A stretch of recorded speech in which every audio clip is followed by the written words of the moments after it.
reporting they're heading toward Guam. We don't know exactly what aircraft were used in this. They set a full payload of bombs, which there had been a lot of discussion about how many of these bunker buster bombs would be required to really damage Fordo facility. Unclear if just one would be enough. He says bombs. It sounds like there were multiple strikes. Yeah, and you know, even as he is talking about multiple nuclear sites in Iran, the one to key in on is the Fordo facility, because we know that that is the facility that is buried deep beneath a mountain in Iran that would require those B-2 bombers and would require those 30,000 pound bombs to be dropped over that facility. And most experts have estimated that it would take multiple bombing runs to actually get to the depth required to destroy that facility in Fordo, and it appears that the United States has now carried out that strike.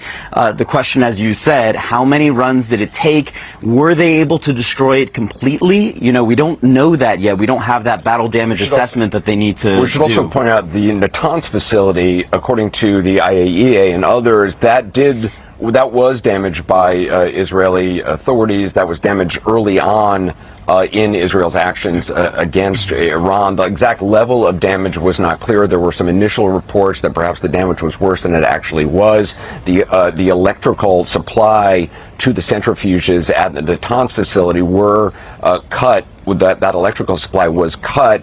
I spoke to the head of the IAEA who said he believed that would have caused some of the centrifuges in that Natanz facility to spin out of control and probably go offline and be damaged. But again, it seemed like Fordo had not really been directly hit as far as we know. That's right. The Israelis had primarily focused their attention on the Natanz facility. We know that they had done extensive damage to the above ground facilities, some damage to the below ground facilities, and then as well some damage to Isfahan as well, although they left a lot of that untouched.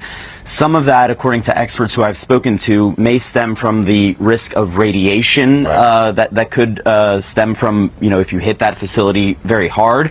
The Fordo facility, they didn't seem to really strike that, the Israelis themselves, and that reflected the fact that they knew that in order to actually get to that facility, you would need those GBU-57s, which are those enormous 30,000-pound bunker-busting bombs. Which, by the way, have never actually been used in combat, and certainly not in a situation like this. That's right. I mean, the United States has used a lesser bomb known as the mother of all bombs, which is in Afghanistan. That bomb is actually not the mother of all bombs if you consider the GBU-57, because it is smaller than this 30,000-pound bunker-busting bomb, which would, every expert has said, would be the bomb that you would use for the Fordo facility. At this stage, we don't know that they have actually used that. We don't have confirmation from the military, but presumably that would indeed be the weapon of choice for this facility. The thing about those bombs is that they can penetrate deep through concrete, deep through fortifications. The question is, would you need to hit with multiple of those bombs in the exact same spot to really get to the depths that we're talking about? I mean, there's estimates of how deep the Fordo facility goes, and I've seen a variety of them, but it's extensive. I mean, it is very deep in this mountain. Without a doubt. And you not only have the mountainous structure, you know, the natural fortification that is provided in this facility, but there's also been some analysis that there is likely some reinforced concrete as well. So you have the mountain itself, but then you may also have reinforced fortifications for this facility itself, and that's why most experts have said it would likely take multiple runs of these GBU-57s, known as these 30,000-pound bunker-busting bombs, to be dropped over this facility. I do think that it is interesting that we are also talking about U.S. strikes, according to the president, on these two other nuclear facilities as well. And that, you know, all the attention has been focused on this Fordo facility, which is where the United States was needed in order to destroy that facility. But the fact that President Trump authorized strikes on these two other nuclear facilities as well indicates that he really wanted to make sure that this job was done. And this is an attempt by the United States, by President Trump, to truly eliminate the entire Iranian nuclear program, and that just cannot be understated. Particularly the site of Isfahan. My understanding is that there were large reservoirs of nuclear fuel there, and that during the initial attack. So dito na mga kaibigan nag-umpisa sa video na ito yung actual footage na nakuha sa pagbomba ng Amerika sa Iran doon sa kanilang tatlong target. Yung kanilang target na una yung Fordo, and then yung Natanz, and then yung Isfahan. Yan yung tatlong target ng American nuclear site ng Iran. So panoorin po natin mga kapatid. News from the President of the United States that there has been an attack inside Iran just moments ago. That 6 U.S. B-2 stealth bombers appear headed toward Guam. Tonight, Iran's nuclear ambitions, they are officially dead. It appears the United States just completely obliterated Iran's top secret Fordo nuclear facility with 6 huge bunker buster bombs. Opisyal na nga ang pahayag ng presidente ng Amerika na si President Donald Trump sa pakikilahok o pakikisali sa digmaan ng Iran-Israel war.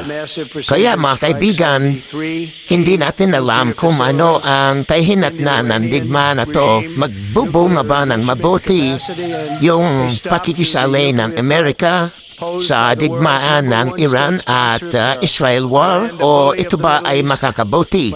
Magkakaroon ba ito ng kapayapaan? So abangan na lang natin mga kaibigan ang pwedeng o posibleng mangyari. Mga kaibigan at mga kapatid, nakikita natin ngayon ang kaguluhan na laganap sa buong mundo, sa buong sanlibutan. Kaya huwag tayo magsawa na ipanalangin ang mga leader ng ating bansa ng buong mundo. Ayan po ay isang opisyal na pahayag ng Prime Minister ng Israel na si Prime Minister Netanyahu. Sa pahayag niya, siya po ay nagbibigay na pasasalamat sa Amerika na tumulong o tumulong sa panawagan ng Israel para sa gera laban sa Iran. So mga kapatid, ngayon mga kapatid, nakikita natin nasasaksihan ng bawat isang tao sa buong mundo ito kung gaano na kagulo ang ating mundo.